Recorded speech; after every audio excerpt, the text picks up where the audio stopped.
नया रास्ता। अध्याय 18। मीनू ने दूसरे वर्ष की वकालत की परीक्षा में भी प्रथम श्रेणी में उत्तीर्ण कर ली। अब तीसरे वर्ष की परीक्षा के लिए वह कठिन परिश्रम कर रही थी। उसने सफलता की मंजिल तक पहुंचने के लिए दूसरी सीढ़ी पार कर ली। तीसरी सीढ़ी पार करने के लिए उसे कठिन परिश्रम करना था। उन दिनों उसके कॉलेज में खेल कूद प्रतियोगिताएं चल रही थी। मीनू ने उन प्रतियोगिताओं में भाग नहीं लिया था। कॉलेज में पढ़ाई भी नहीं चल रही थी। उसने सोचा कि वह नीलिमा के घर जाकर उससे मिलाए।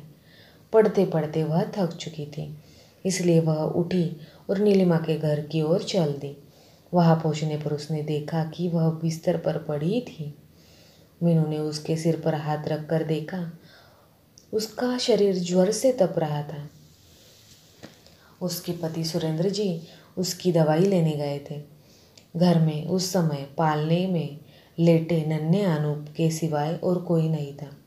उस नन्हे अनूप को रोता देखकर नीलिमा कपकपाती आवाज़ में मीनू से बोली, मीनू, अनूप को मेरे पास लिटा दो। बहुत देर हो गई है इसे रोते रोते।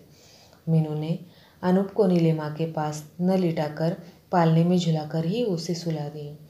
इतने में ही सुरेंद्र जी नीलिमा की दवाई लेकर आ गए। मीनू को देखकर सुरेंद्र जी को लगा कि अब वे कुछ समय के लिए नीलिमा के पास मीनू को बैठाकर अपनी फैक्ट्री देखने के लिए जा सकेंगे। उन्होंने पहले नीलिमा को अपने हाथ से दवाई पिलाई और फिर मीनू से आग्रहपूर्ण स्वर में बोले, मीनू, तुम जितनी देर यहाँ नीलिमा के पास बैठी हो उतनी देर में मैं फैक्ट्री देख आऊँ। मीनू ने यह बात सहर्ष स्वीकार कर ली। मीनू नीलिमा के पास पलंग पर ही बैठ गई।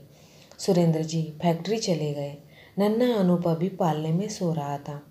मीनू को लगा कि नीलिमा तीव्र ज्वर से पीड़ित है, इसलिए उससे बातें करना उचित नहीं। उसने पास पड़ी एक पत्रिका उठाकर पढ़नी शुरू कर दी। नीलिमा को दवाई मिलने से कुछ आराम हुआ और उसे झपकी आ गई। मीनू उस पत्रिका को पढ़ने में व्यस्त रही। आधा घंटा नींद लेने के बाद चौंककर नीलिमा ने आंखें खोली। मीनू को पास बैठी देखकर नीलिमा बोली, अरे मीनू, मुझे तो नींद आ गई थी। तू अकेली बैठी बैठी बोर हो गई होगी। नहीं नीलिमा, मैं तो आराम से पत्रिका पढ़ रही थी। हाँ, यह तो बता, अब तेरी तबीयत कैसी है? अब तो कुछ आराम महसूस हो रहा है। बदन में दर्द भी कम है, नीलिमा ने धीमी आवाज़ में कहा। और मीनू, तुम्हारी पढ़ाई कैसी चल रही है? आजकल तो खूब व्यस्त होगी पढ़ने में। वकालत की अंतिम परीक्षा है इस वर्ष। हाँ नीलिमा, अभी तक तो दोनों वर्ष की परीक्षा मैंने प्रथम श्रेणी में ही उत्तीर्ण की है। देखो इस वर्ष क्या होता है। इस वर्ष भी प्रथम ही आओगी। जो इंसान परिश्रम करता है उसका फल अवश्य मिलता है। और हाँ मीनू, पिछले महीने अशोक भैया अमेरिका चले गए हैं। अभी तो 2 वर्ष के लिए ही गए हैं। क्या अमेरिका पढ़ने के लिए गए हैं? हाँ, अभी तो पढ़ने के लिए गए हैं, परंतु वहाँ जाने के बाद कौन लौट कर आता है? सब वही बस जाते हैं, मीनू ने अपने भाव व्यक्त करते हुए कहा। परंतु मैं तो इस पक्ष में जरा भी नहीं हूँ। सरकार हमारी पढ़ाई पर कितना पैसा खर्च करती है और हम चंद पैसों के लिए विदेशों में जाकर बस जाएं। यदि सभी बुद्धिजीवी विदेशों में जाकर बस जाएंगे तो हमारे देश की उन्नति किस प्रकार संभव हो सकेगी?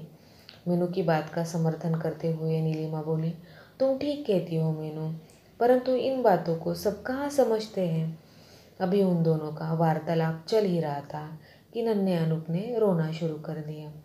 मीनू ने अनूप को अपनी गोद में उठाया और खड़े होकर घुमाने लगी। तभी सुरेंद्र भी फैक्ट्री से वापस आ गए। मीनू को यहाँ आए कई घंटे हो चुके थे। जैसे ही उसकी दृष्टि घड़ी पर गई, वह एकदम उठ खड़ी हुई। नीलिमा ने उससे कहा, सुरेंद्र जी छोड़ आएंगे। परंतु नीलिमा की तबीयत ठीक नहीं थी, इसलिए उसने नीलिमा को अकेले छोड़ना उचित न समझा और वह स्वयं ही हॉस्टल चली गई।